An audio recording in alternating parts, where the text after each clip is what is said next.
Zonja Tabaku, do ta merrni fjalën? Po do flas zoti kryetar, po meqense kishte disa kolegë që kishin kërkuar fjalën për procedurë dhe po prisja. Po nëse do ta bëni ju drejtimin e seancës, okej, po çështja është që nuk jeni ju drejtues së seancës. Bëni vendim më mirë se juve, po faleminderit. Po është shumë mirë shkëlqyer, je ke perspektivë shumë të qartë, po ju lutem tani vazhdoni fjalën. Të nderuar kolegë dashur qytetar,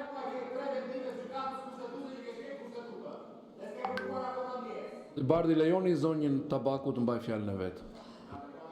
Të nderuar kolegë të dashur qytetar, unë e di që në këtë parlament nuk kam asnjë vlerë as rregullori as kushtetuta, nuk kam asnjë vlerë as vendimi gjykatës kushtetuese, nuk ka asnjë vlerë as fjala, po pavarësisht kësaj unë do ta vazhdoj diskutimin për sa i përket korporatës investimeve.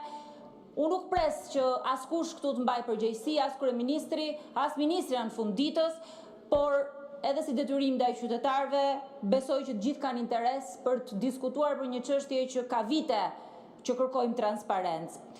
Evolucioni i qeverisë socialiste mund të përmbledhet me një fjali të vetme, nga korrupsioni i vogël te korrupsioni i madh, te kapja shtetit, tek privatizimi i shtetit.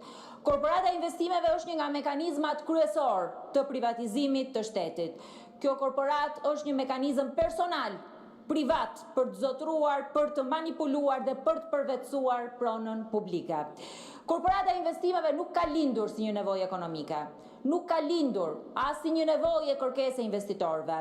Justifikimi për të tërhequr investitorët huaj ishte vetëm fasada për të mbuluar ngritjen e një shteti privat brenda shtetit.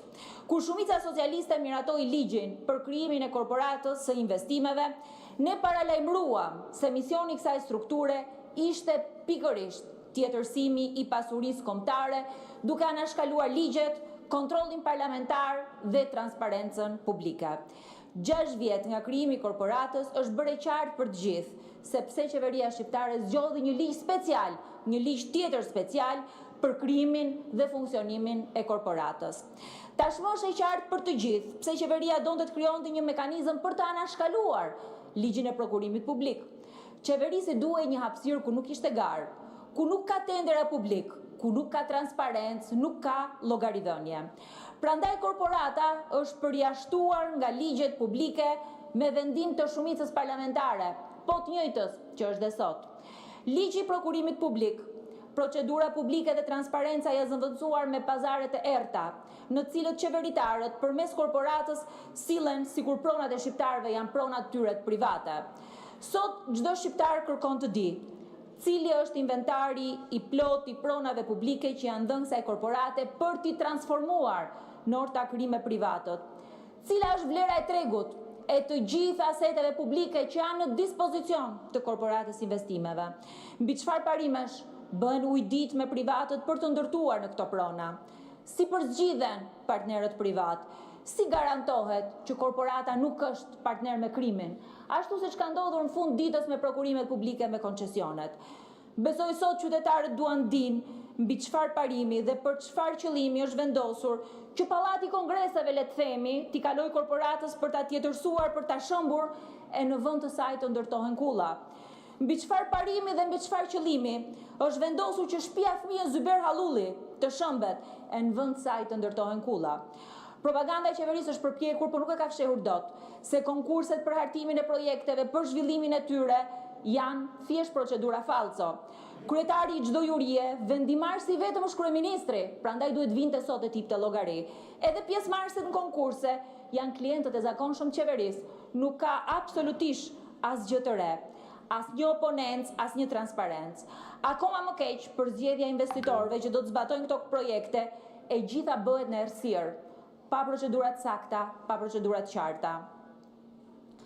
Kontrasti është i dhimbshëm edhe për një shpenzim të vogël publik, për një stilolaps. Kërkohet procedurë, kërkohet garë, kërkohet transparencë. Po për tjetërsimin e pronës publike, të ndërtesës publike, të aseteve strategjike, është vendosur një standard tjetër, speciale kanë quajtur, standardi special, që i shërben vetëse interesave private. Pyetja është e drejtë për drejtë, kush mban përgjegjësi për vendimet e korporatës? Kujt i jep llogari bordi i saj? Kuvendit? Qytetarëve? Apo vetëm kryeministrit? Si auditohet korporata? Si ushtrohet kontrolli publik dhe financiar mbi korporatën? Sa është numri punonjësve? Sa janë pagat e tyre? Sa është buxheti i korporatës? Sa janë shpenzimet e korporatës, po të ardhurat e saj? Pse nuk botohen bilancet? Pse nuk botohen raportet periodike vjetore? Të nderuar koleg, çështja e korporatës investimeve nuk është vetëm një çështje e pasurisë kombëtare të shqiptarëve. Po, është çështje e pasurisë, po jo vetëm e saj.